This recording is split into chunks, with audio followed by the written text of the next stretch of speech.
भगवद गीता 5वां अध्याय कर्म संन्यास योग। तीसरे और चौथे अध्याय में अर्जुन ने भगवान श्री कृष्णा के मुख से कर्म की अनेक प्रकार से प्रशंसा सुनकर और उसके अनुसार बरतने की प्रेरणा और आज्ञा पाकर साथ साथ में यह भी जाना कि कर्मयोग के द्वारा भगवत स्वरूप का तत्वज्ञान अपने आप ही हो जाता है।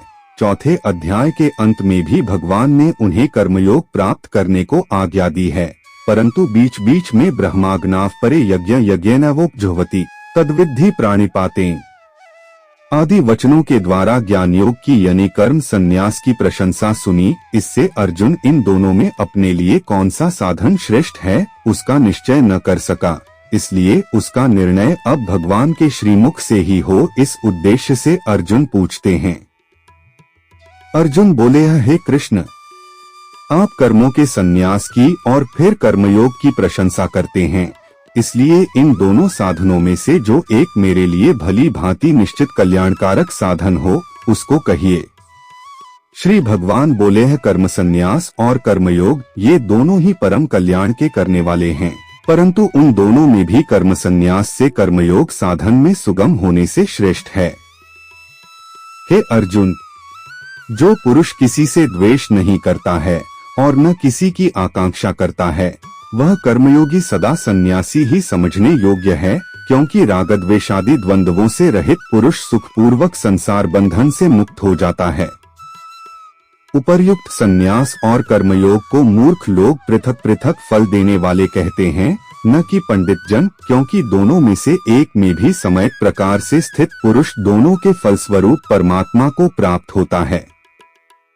ज्ञानयोगियों द्वारा जो परम धाम प्राप्त किया जाता है, कर्मयोगियों द्वारा भी वही प्राप्त किया जाता है। इसलिए जो पुरुष ज्ञान योग और कर्मयोग को फल रूप में एक देखता है, वही यथार्थ देखता है। परंतु हे अर्जुन, कर्मयोग के बिना होने वाले संन्यास अर्थात मन, इंद्रिय और शरीर द्वारा होने वाले संपूर्ण कर्मों में कर्तापन का त्याग प्राप्त होना कठिन है, और भगवत स्वरूप को मनन करने वाला कर्मयोगी परब्रह्म परमात्मा को शीघ्र ही प्राप्त हो जाता है। जिसका मन अपने वश में है, जो जितेंद्रिय और विशुद्ध अंतःकरण वाला तथा संपूर्ण प्राणियों का आत्मरूप परमात्मा ही जिसका आत्मा है, ऐसा कर्मयोगी कर्म करता हुआ भी लिप्त नहीं होता। तत्व को जानने वाला सांख्य योगी तो देखता हुआ, सुनता हुआ, स्पर्श करता हुआ, सूंघता हुआ, भोजन करता हुआ, गमन करता हुआ, सोता हुआ, श्वास लेता हुआ, बोलता हुआ, त्यागता हुआ, ग्रहण करता हुआ तथा आँखों को खोलता और मूंदता हुआ भी सब इंद्रियां अपने अपने अर्थों में बरत रही हैं, इस प्रकार समझकर निःसंदेह ऐसा माने कि मैं कुछ भी नहीं करता हूँ। जो पुरुष सब कर्मों को परमात्मा में अर्पण करके और आसक्ति को त्याग कर कर्म करता है, वह पुरुष जल से कमल के पत्ते की भांति पाप से लिप्त नहीं होता। कर्मयोगी कर्मों के फल का त्याग करके भगवत प्राप्ति रूप शांति को प्राप्त होता है, और सकाम पुरुष कामना की प्रेरणा से फल में आसक्त होकर बंधता है।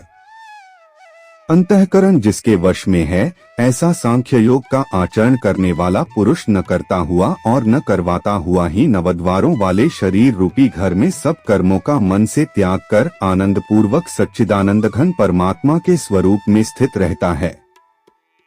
परमेश्वर मनुष्यों के न तो कर्तापन की, न कर्मों की और न कर्मफल के संयोग की रचना करते हैं, किंतु स्वभाव ही बरत रहा है।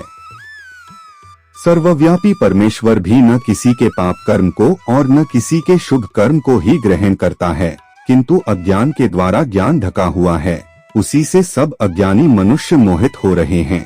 परंतु जिनका वह अज्ञान परमात्मा के तत्वज्ञान द्वारा नष्ट कर दिया गया है, उनका वह ज्ञान सूर्य के सदृश उस सच्चिदानंद घन परमात्मा को प्रकाशित कर देता है।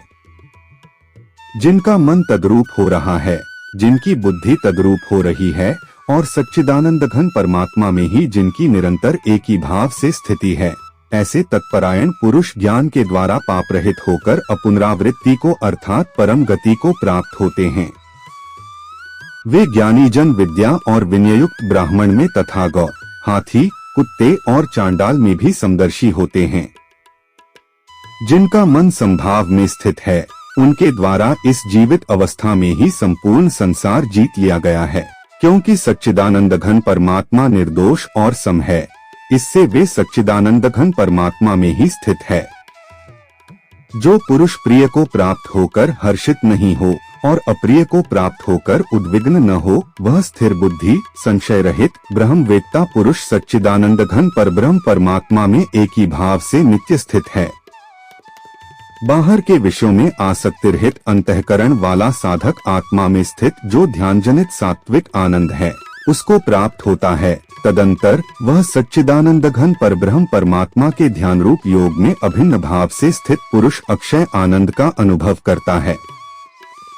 जो ये इंद्रिय तथा विषयों के संयोग से उत्पन्न होने वाले सब भोग हैं, यद्यपि विषयी पुरुषों को सुखरूप भासते हैं, तो भी दुख के ही हेतु हैं और आद्यंत वाले अर्थात अनित्य हैं। इसलिए हे अर्जुन, बुद्धिमान विवेकी पुरुष उनमें नहीं रमता। जो साधक इस मनुष्य शरीर में शरीर का नाश होने से पहले ही कामक्रोध से उत्पन्न होने वाले वेग को सहन करने में समर्थ हो जाता है, वही पुरुष योगी है और वही सुखी है। जो पुरुष अंतरात्मा में ही सुख वाला है, आत्मा में ही रमण करने वाला है तथा जो आत्मा में ही ज्ञान वाला है, वह सच्चिदानंद घन परब्रह्म परमात्मा के साथ एक ही भाव को प्राप्त सांख्योगी शांत ब्रह्मा को प्राप्त होता है।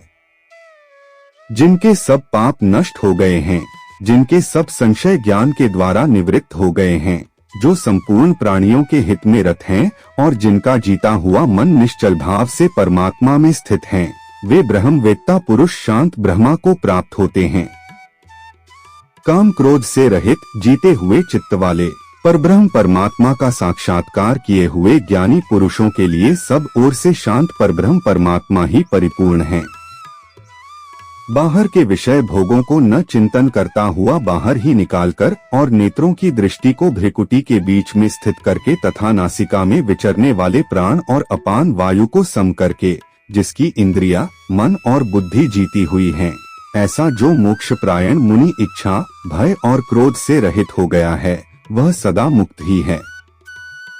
मेरा भक्त मुझको सब यज्ञ और तपों का भोगने वाला, संपूर्ण लोकों के ईश्वरों का भी ईश्वर तथा संपूर्ण भूत प्राणियों का सुहृद अर्थात स्वार्थरहित दयालु और प्रेमी, ऐसा तत्व से जानकर शांति को प्राप्त होता है।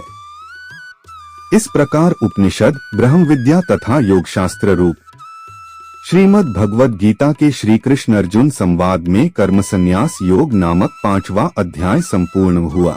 अंत में आप सबसे एक ही अनुरोध है, वीडियो को जरूर सब्सक्राइब करें। श्री कृष्ण जी की कृपा और आशीर्वाद हमेशा आप लोगों पे बने रहे। जय श्री कृष्ण।